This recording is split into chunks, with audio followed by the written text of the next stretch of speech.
Live on channel 889 on DSTV Audio Bouquet. Power 98.7. Now we're talking. Streaming versus cinema, the big screen, is it dying? The heart of entertainment once upon a time is now facing serious competition from the rise of streaming platforms. And you know them all: Netflix, Showmax, Amazon Prime Video.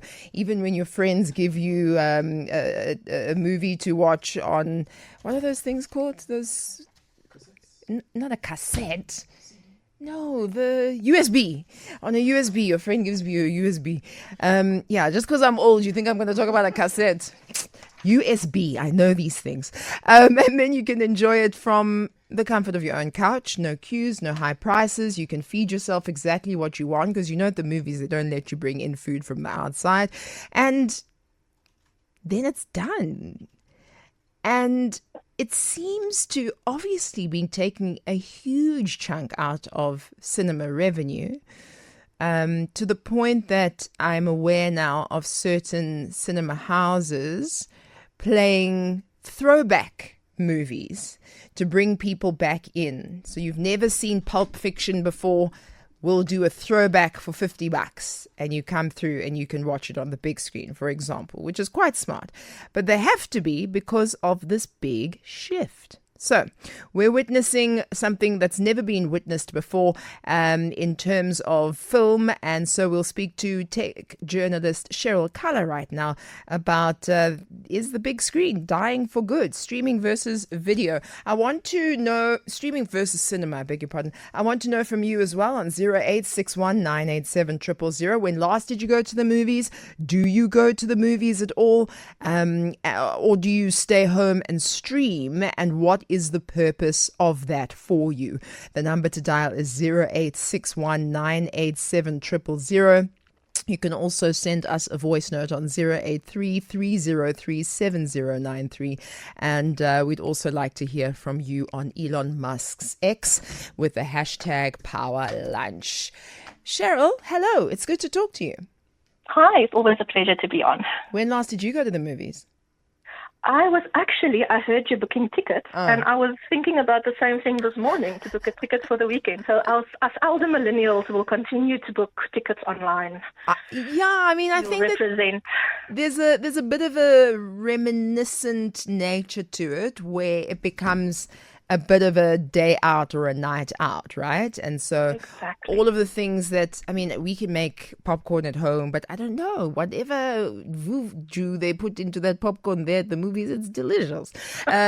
Slush puppies, for example, all of that as an experience. But it's getting to the point where that is so unaffordable for many South Africans. Could this be part of why the big screen is dying? That's true. So I think it took a big hit during the pandemic, and there's definitely room for it to bounce back. But the whole thing is, it's the pandemic, it's still recovering from that in a sense, and definitely the affordability issue. That's, I think, the biggest reason for most of us. Yeah, I think so too. From a tech perspective, are there key innovations, and then what are they, that made streaming platforms so disruptive to the traditional cinema model? I think it's that it's on-demand access. Yeah. So you don't have to wait for Friday at 8 p.m. to watch something. You can just watch it whenever you want to. For me personally, that's one of the biggest advantages. And then there's also the algorithms. And I find the streaming algorithms to be very accurate when it comes to predicting or to recommending what I like based on what I've already watched. There was a few years ago where I actually had to create a second Netflix account when I started watching K-dramas, because suddenly the algorithm just recommended everything Korean to me. But now it's better. So now it actually tailors your content based on what you've watched, and I love that. I love the fact that I don't have to sometimes just think about what I want to watch. It just tells me, here's something you'll like. I think that's really good. And then also the streaming platforms, especially Netflix, Amazon Prime, and Apple, they are producing really good original content these days, really good quality. So I think those are the biggest tech advantages that we get from streaming.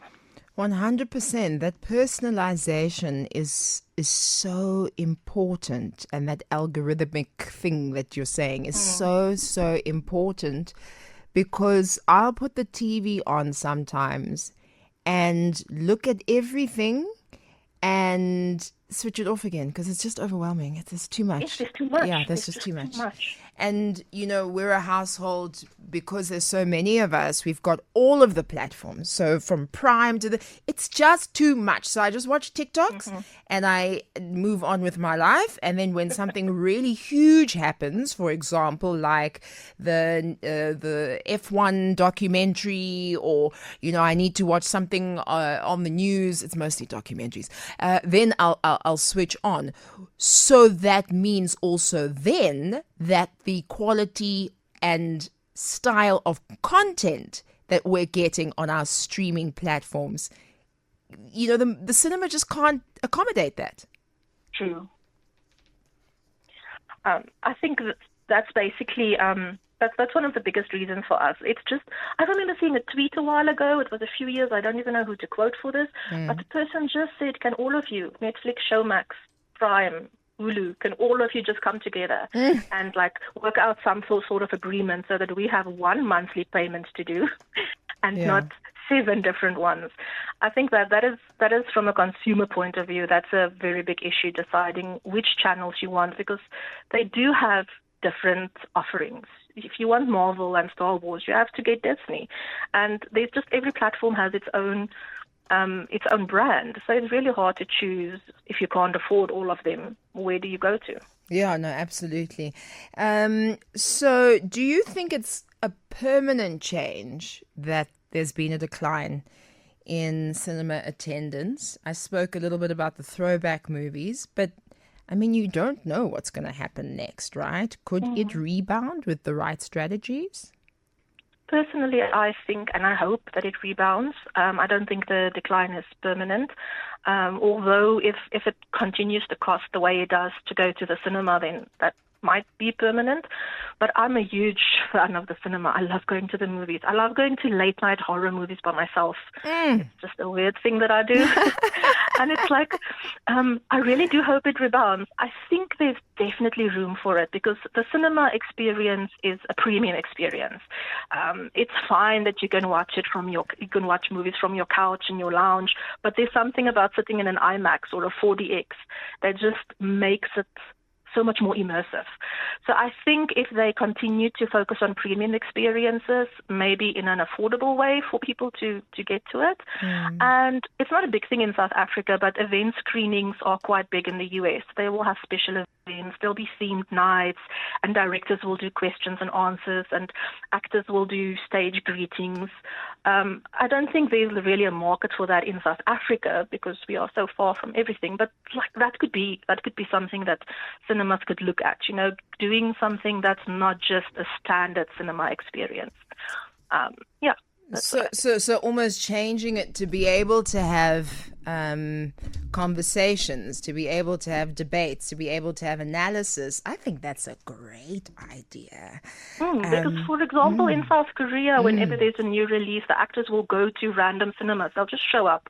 They won't announce it beforehand. They'll just show up at a certain cinema 10 minutes before the movie, have a quick little question and answer, and then the fans can watch the movie. But that makes it a really unique experience for people who go for that experience, and then they just happen to see their favorite actors on stage. I don't know how to do something like that in South Africa, but I find the concept fascinating. No, I think the concept is absolutely fascinating, because after you watch a film, and this happens, at home or at the big screen, I immediately log on to all of my social media. I want to know everything that's happened, especially if I loved it, who the characters were, what people's analysis was. I want to talk about it. So imagine being able to do that, whether the stars are there or not, would be just an incredible way of doing things. That's lovely. So smart TVs, home surround sound systems, everything is improving rapidly. And I can tell you, then you get your 2 or 3 fet sucks and you sit down. Hey, you've got what you need at home. So what must the traditional cinema experience do technologically, but also in terms of comfort and access? So for your home setup, I think we've come very far. We've come very far with the quality of our TVs. They have sharper visuals these days. You get 4K and OLED. So I think you can definitely get close to a cinema experience in your home. And then there's surround sound systems. I do not know a lot about audio, but I live with an audiophile. So there's really ways to like make an immersive experience for you from your home if you can afford it. At the other end of the spectrum, cinemas still have larger screens. I'm a big fan. I love the large format big screens screen, like IMAX. It's just, you can't really replicate that in your house unless you can build in a mini cinema theater for yourself. And the advanced audio is still better in cinemas. So they have specific, I don't know the details, but they do have state-of-the-art sound systems that enhances that immersion. Dolby or whatever it's called. Yes, all of that. It's a whole experience. For me, I love it. I would probably still continue, even though I do have a fairly decent TV, I still prefer going to the cinema. It's just part of the whole experience. Yeah, 100%. So they're not really technologically superior. Our smart TVs can do technologically superior things too. But definitely, they can, depending on your budget. The bigger your budget, the closer you can get to that cinema experience. That is true, because our sound quality and TVs, and they will just keep on improving. Yeah. So we don't know what's going to happen in the next 5 or 10 years. Can I tell you, every time I watch a movie and my family don't bother to put the sound bar on, you know, like the Incredible Hulk, I'm like, why did I buy this? Because it makes such a difference, and it's right there, it's in the house, and you're gonna love it. Once you get into it, you're gonna love it. You're just accustomed to rubbish sound now, but just wait until you hear it. And I think that's also so interesting, because at home you can change all the settings, do what you want to do, make the television brighter, darker, sharper, whatever it is. And a big complaint at the moment, and this might be an elder millennial issue, is that movies are getting darker and darker. I don't know if you know what I mean, Cheryl. Like, yes, I do. It's so, I can't make out what's happening on the screen because it's just so dark. It used to be just the Justice League movies that were dark. But now these days it's like, it's a thing. It's not just the darkness of the movie, it's also harder to hear. I actually watched a very good YouTube documentary, which name I can't remember now, about why the sound quality, why it's harder for us to hear what they're saying, because I watch stuff with subtitles these days thinking, what is wrong with me? And apparently it's not. It's a technological thing that I can't remember right now to explain, but there's a reason, the way that they make movies, the way that they film it. So even though we have all of these advancements in filming equipment, we lose that clarity that they had in the 1950s, 60s, 70s, and 80s. So yeah, there's pros and cons on each side. I need to find that documentary, because, I mean, if I'm speculating, why would that be better? I'll send it to you on X. We can't see the movie, and now we can't hear the movie. Exactly. Why are we here? What are we doing? I wonder if it is, because I just did a quick Google search. I wonder if it is Making Waves, the Art of Cinematic Sound. And I'm going to go have a look at that. But Sounds please like also DM me what it is. I will do that. 0861987000. That is the number that you can dial. Tell me about your experiences, cinema versus streaming and watching at home today. What do you prefer? And also, when is the last time you actually went to the movies? Can I tell you one of my gripes? I sound like this old lady now. Listen, so it's always so cold in the cinema. Have you found that? I do. I don't mind, because I like cold weather more than hot.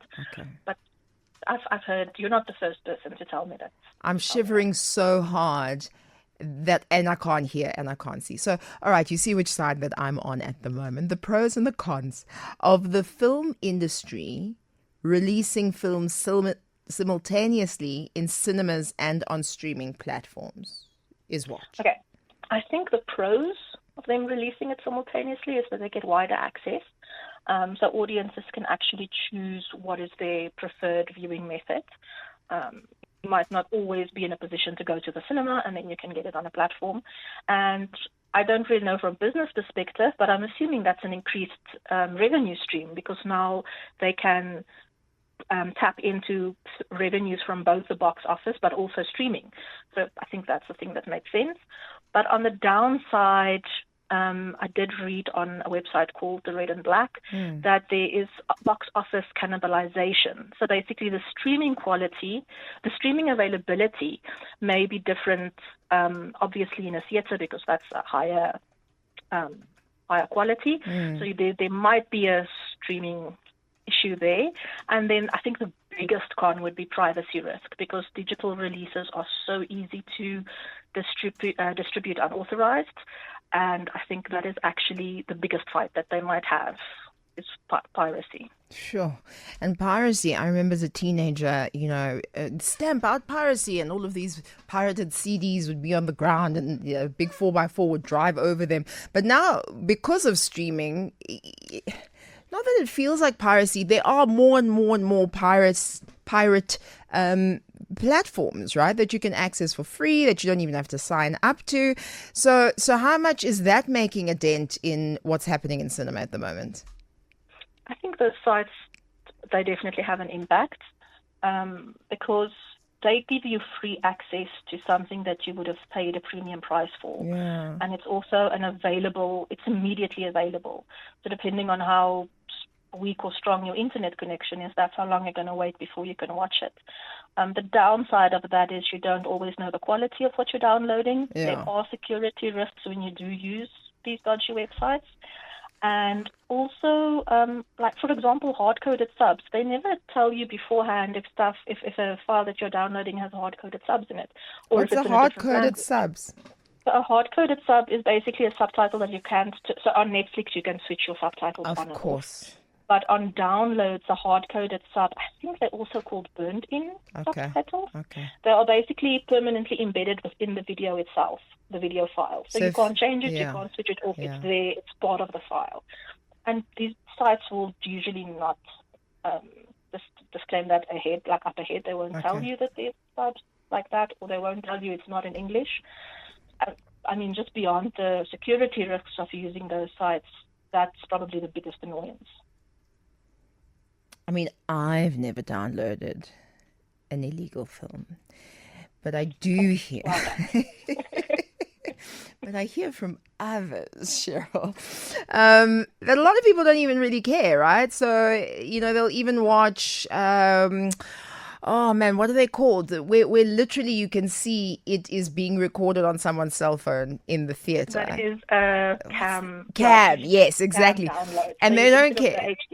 They're just going to watch it regardless, because they know what they're doing. So it is a very interesting state of affairs, and the change in business model that the cinema would have to make in order to keep up.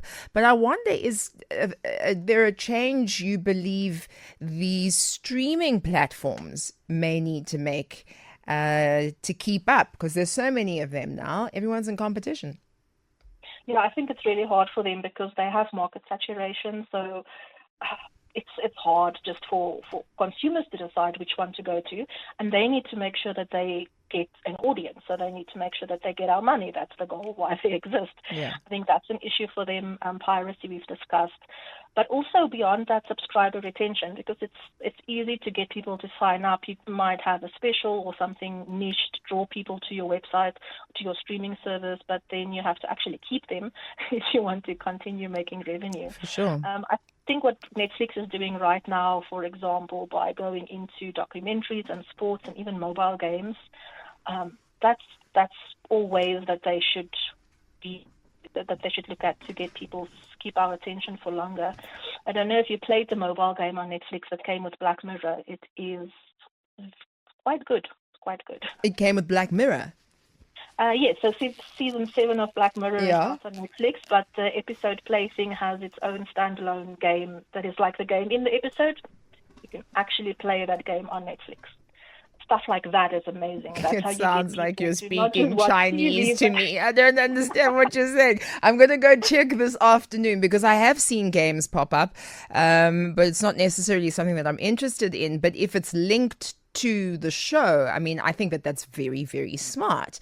And I think of a show like Squid Games, which, it kind of had such a big gamification level to it as a program itself. I think that that's really, really smart. So yes, doing a lot to innovate there. Nyambe says, hi, Pabi. A question for Cheryl. SABC Portal, will it ever evolve and change its business model to streaming and support local content and compete?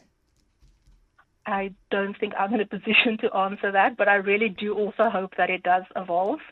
Actually, I'm not that familiar with it to begin with. I haven't used it recently. I've signed up, but I haven't used it recently. But that is another thing, that if they want to keep people interested, they will have to evolve and give us what we want. Keep up. Absolutely. Exactly. The issue with let's go on a local level, right? The local film industry would talk about, please come see our film in that weekend of release, right? Because certain revenues were calculated a certain way, and how many people bought tickets at that specific time was calculated in a certain way, etc., and so forth. Do you think now that streaming platforms are all the rage, it's done something to change South Africa's film industry?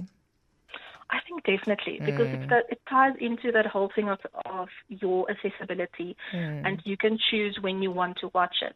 So with us having very strict schedules in South Africa, that is going to have an impact on your life. You can't always just go out and you're not always switched on. Like, I'm an introvert. I might plan to go out a certain weekend and do a certain thing, and then Friday comes and I'm like, no, this is going to be a blanket weekend with couch TV. So I think that's it did make a huge dent. We like to be, we like that convenience of just watching it whenever we want to. And I really think it's so great how South African made film and series, and then obviously from the continent as well, either in English or indigenous languages, are reaching global audiences because of these streaming platforms. So I think that is a very interesting space to look at it from. Let's quickly speak to Elmond, who's on the line. Hi, Elmond. Good afternoon, ma'am, and your guest. Welcome. I'm one of the guilty of the one who downloads on international films. Elmond. But the problem is the local films, especially from Showmax, I cannot get them. But the international one, Netflix, the other kind of webs, I can download. Even people said the movie is coming out today. As I wait, okay, give me 2 days, I'll have that movie.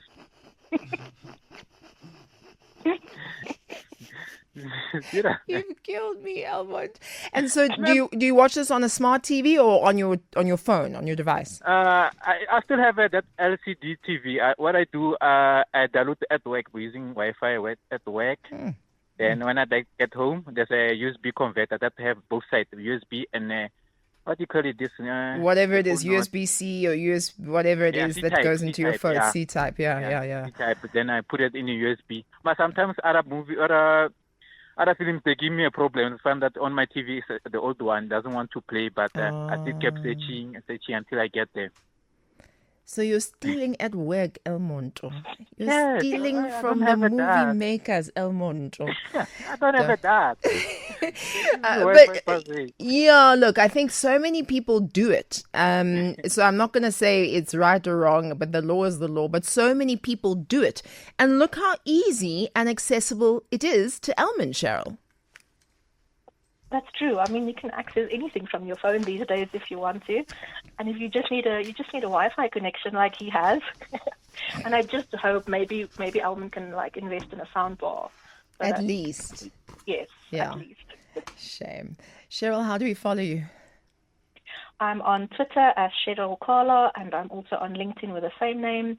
And I will be putting an article about the streaming services up on technation.news later today. Wonderful. I hope you have a really great weekend, whatever it is that you decide to do, to the movies or indoors, playing and streaming the way that you're comfortable. Have a great one.